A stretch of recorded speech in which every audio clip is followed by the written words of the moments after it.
कोई भी मुस्लिम बाहुल्य देश पूरी धरती पर सेक्युलर नहीं है, ये सच्चाई है। आप हो तो बता दीजिए कोई देश हो तो। हम तो उन्हीं को कह रहे हैं कि अच्छा आप बता दीजिए, हमको नहीं जानकारी है। तो कोई नहीं है। हर मुस्लिम बाहुल्य देश में शरिया लागू है।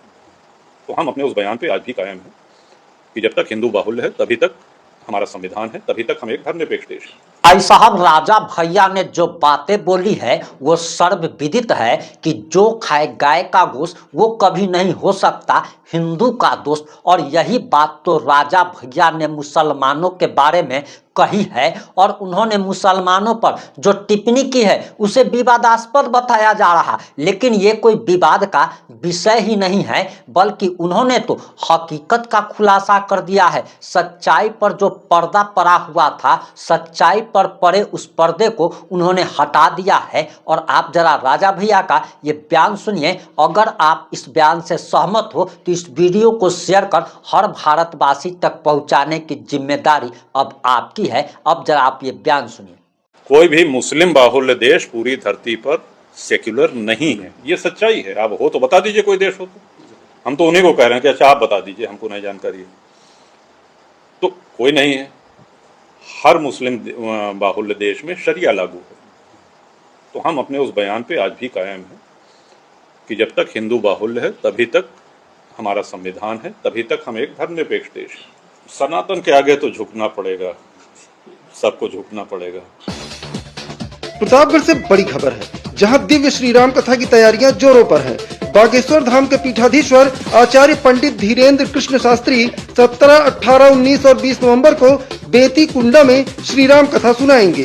बेती हवाई पट्टी पर आयोजित होने जा रही श्री राम कथा की तैयारियों के बीच पत्रकारों से बात करते हुए जनसत्ता दल लोकतांत्रिक के मुखिया और कुंडा विधायक कुंवर रघुराज प्रताप सिंह राजा भैया ने कहा कि 4 दिवसीय दिव्य श्री राम कथा क्षेत्र के लोगों को आध्यात्मिक ऊर्जा देगी और सांस्कृतिक दृष्टि से इसका विशेष महत्व रहेगा। राजा भैया ने कहा कि कथा का आयोजन जनसत्ता दल परिवार कर रहा है। सनातन है तो संविधान भी सुरक्षित है वाले बयान पर कायम रहते हुए राजा भैया ने कहा कि भारत एक धर्मनिरपेक्ष राष्ट्र तभी तक है जब तक वह हिंदू बाहुल्य है। सभी सनातनियों को यह याद रखना होगा कि संविधान सनातन की वजह से ही बचा है। 57 मुस्लिम देश हैं, लेकिन कोई भी धर्मनिरपेक्ष देश नहीं है, इसलिए सभी को सनातन के आगे झुकना ही पड़ेगा। कोई भी मुस्लिम बाहुल्य देश पूरी धरती पर सेक्युलर नहीं है, ये सच्चाई है। आप हो तो बता दीजिए कोई देश हो तो। हम तो उन्हीं को कह रहे हैं कि अच्छा आप बता दीजिए, हमको नहीं जानकारी है। तो कोई नहीं है। हर मुस्लिम बाहुल्य देश में शरिया लागू है। तो हम अपने उस बयान पे आज भी कायम हैं कि जब तक हिंदू बाहुल्य है तभी तक हमारा संविधान है, तभी तक हम एक धर्मनिरपेक्ष देश हैं। तो सनातन के आगे तो झुकना पड़ेगा, सबको झुकना पड़ेगा। राजा भैया ने बताया कि 17, 18, 19 की कथा 2 बजे से शाम 5 बजे तक चलेगी, जबकि 20 नवंबर की कथा सुबह 10 बजे से 12 बजे तक होगी। इस मौके पर एमएलसी प्रतापगढ़ अक्षय प्रताप सिंह गोपाल जी, बाबागंज विधायक विनोद सरोज, जिला पंचायत सदस्य और मीडिया प्रभारी विनोद पटेल समेत लोग मौजूद रहे। माननीय राजा भैया जी, आज का ये प्रेस कॉन्फ्रेंस करने का क्या उद्देश्य है, इस संबंध में थोड़ा सा जानकारी। आनंद जी, आप लोग विलंब से आए, हम पूरा विषय बता चुके हैं। 17, 18, 19 और 20 ये 4 दिन नवंबर के महीने में श्रद्धेय धीरेन्द्र कृष्ण शास्त्री जी महाराज की श्री राम कथा का आयोजन यहाँ पे कराया गया है। इसमें जनसत्ता दल परिवार जजमान है, इसमें मैं जजमान, मैं आयोजक नहीं हूँ। और आप सभी लोग सादर आमंत्रित हैं। आपके चैनल के माध्यम से, आपके लेखनी के माध्यम से जो लोग देखें, जो लोग पढ़ें, वो सब सपरिवार यहाँ पे सादर आमंत्रित है।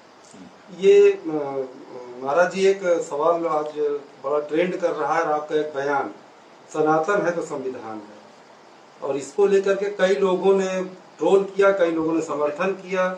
इस पर थोड़ा सा, इस पे हमको सबसे प्रसन्नता ये है कि जिन लोगों ने जानबूझ करके हमारे बयान को न समझने का नाटक किया, पढ़े लिखे होने के बावजूद, शिक्षित होने के बावजूद उनकी बुद्धि पे हमको तरस आता है। क्योंकि हमने ऐसी सरल भाषा में कहा था कि वो किसी भी अशिक्षित व्यक्ति को भी समझ में आ सकता था, कोई बालक या बालिका हो तो उसको भी समझ में आ सकता है।